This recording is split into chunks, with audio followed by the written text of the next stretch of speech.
Hey guys, and welcome back to the channel. Welcome back to CHENG'S Aqua, and we're going to be talking about water changes. You guys must be asking, why do you want to learn about water changes? Why am I explaining about water changes? Anyway, I'm explaining about it because in essence it's just take out water from your fish tank and put in fresh water. New clean water from the sink or wherever you get your water from. But it's not really that simple if you think about it. First of all, you have to take out the water. And how do you get the water out? You can do scoop by scoop or like scoop with a cup. What would you gonna use, a hose or anything like that? Anyway, what I use is this. I got this from Petco. It's just a hose really with a pump that makes it easier for the water to come out instead of having to suck on it and force the water out. Now, a question I got asked a few times was, what is this? And as well as getting asked, how do I stop smaller fish or fry to actually get stuck and go through this little hole? So this actually is to prevent fish from getting sucked up through here and coming out and going down the drain or wherever you're gonna dispose of the water. Now I'm pretty cheap with this part because I don't think it's really worth it to buy like an adapter or a sponge or anything like that. All I'm really gonna do to this is just add some cheesecloth. This cheesecloth, as you can see under it, is just from the dollar store. I bought a little bag, comes with more than enough. And all I do is cut a piece that I layer it about twice or 3 times until the holes are really small, enough to see through, not see through completely, but enough to have little holes that you know your fish won't fit through. I've never had a problem with it. I haven't lost fish, not at least that I know of. But yeah, all I do is just put it on and I pull it up with a rubber band. This is just an extra precaution so that the current doesn't fall out and fall into the tank. But yeah, that's the reason why I use this, and that's what this is. Now, the second thing is, when doing water changes, you don't want to shock your fish. You don't want to hurt the fish with a chlorine spike or anything like that, or chlorine burn or anything like that. So what I like to do is use prime. I know prime can get a little expensive. It's this is not really considered cheap, but I bought it in a big bundle because I do water changes so often. I have a bunch of tanks. I have a nice large tanks as well, and if I bought the small ones, it'll be too expensive every time. As you can tell, 2 liters over here it says it treats 80,000 liters up to 20,000 US gallons. So what I like to do instead of having to hold this huge thing all the time is I have little prime or little containers that I actually fill up so I can drop them in my buckets when I do my water changes. What I like to do is about 2 to 3 drops per gallon. That's the way I do it. I'm not saying it's the right way or the best way, but the best thing about it is that you can't overdose. If anything, you can only underdose, so you can always add a little more prime if you don't feel comfortable with the amount that I say. But yeah, that's really it. Oh, and then for getting the right temperature. So most of my tanks here are not included with a heater because I have to heat on the house most of the time. But if I do have a heater in there for, let's say, any specific reason, if it's a fish that needs a higher temperature than most, you do want to make sure that the water that you're going to be putting in there is the same temperature as the water that your tank is already at. Otherwise, you're going to shock the fish and you can actually kill the fish or cause it to get sick, which will lead to death unless you treat it right. But you don't want to go through all that hassle. So what I would recommend is if you don't have a heater or anything like that, what I would do is fill up buckets. Well, that's the way I'm doing it, at least. I fill up buckets and I leave them in the same room as the fish tank, which will make it room temperature just like my tanks. Now, if they are even hotter than the room temperature with their own heater, you're gonna need to get your own heater and then read the temperatures to make sure the temperature is right and you don't shock your fish. Shocking your fish is actually more common than you'd expect. A lot of fish die because of that, and it's really annoying and it's a horrible loss in the hobby. But yeah, I'll bring you guys with me as I show you guys, because I'm in the middle of doing another water change on my 55 gallon. I'm not doing much today. I'm only doing a 10 gallon basically change in my 55. As you see, I already took a little bit. I'm going to be taking a little more, about yay much, basically one more bucket.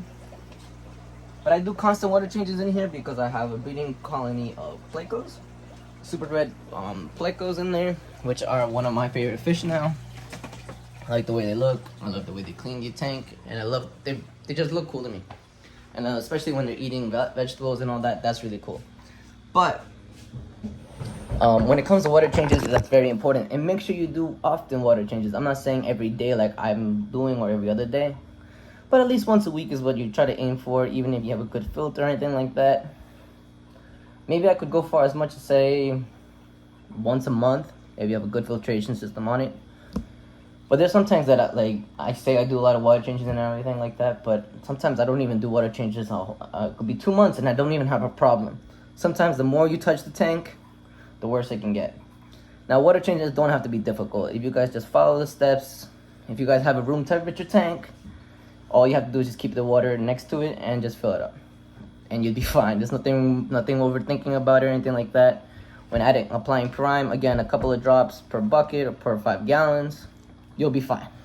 There's nothing to worry about, especially unless you're doing a whole 100% water change, which I never recommend, because that will definitely stress and shock your fish. But the most I've done is probably about 50% water change, unless they're sick, which I'll go for the 75. That's a little pushing it, but more like 60% water change. But yeah, anyway, if you have fish that are sick, always do a water change and then go for treatment. If you guys are going to be doing treatment, I've actually had fish with ick before. If you guys haven't seen that video, it's on my channel too.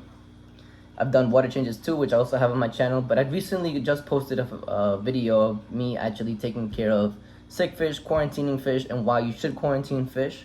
You guys should check that out, because you guys want to avoid sickness at all times for all your other fish that you already have in your tank, especially when you're getting new fish.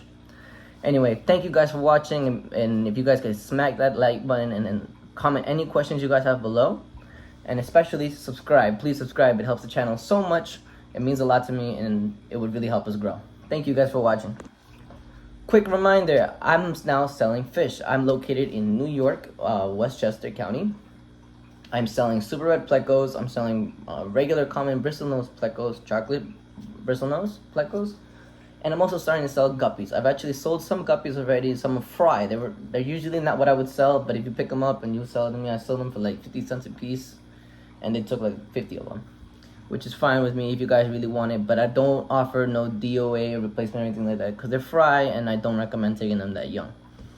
But if you guys are interested, please DM me on Instagram or Facebook message me, or you guys can even email me at chengsaqua@gmail.com. Anyway, if you guys stayed this long to watch the video, please smash that like button. Don't forget. Thank you very much. Bye-bye. Anyway, before I let you guys go, I just one more last announcement. I don't know if you guys saw my last video. I am selling my fish. I am selling these guys. They are all for sale, except for my stingrays and my 2 discus, but everything else in here is for sale. All ready to go to a nice loving home, for their forever home. I thought I was gonna keep them for a long time, but I'm not really happy with the way the tank looks. So all the angelfish are for sale, the cichlids for sale. Anyway, there's more information on that video. If you guys haven't seen it yet, I think it dropped today or yesterday. But I also did drop today, I dropped a video on bristlenose plecos and why I think they're amazing, how they help your tank, how they look better in your tank. As well as I did drop another video a few weeks ago about live plants and how and why you should get live plants. I have live plants in almost all my aquariums. In this tank I don't have much, but I do have 2 anubias in there. 1, 2. But in most of my tanks, I have them everywhere. As you can see, these are all live. Only ones that are fake is that purple one in the back. In this tank, I have that bamboo. I have a bunch of these. The only thing here that's fake is this green little thing. In here, I have that, moss, anubias back there. I forgot the name of this plant, but in here I have bamboo and anubias, because I used to have smaller plants in here and my goldfish ate it. Anyway, in all my tanks I do have live plants. I do recommend it. As you can see, my top tank is heavily stocked with live plants. This is stocked with live plants. Only one that's fake is that one, but all the other ones are real. And here, same thing. Only one that's fake is right there. Anyway, guys, thank you guys for watching again. If you guys have any questions on the ones I have for sale, any fish I have for sale, please don't hesitate on asking. Thanks.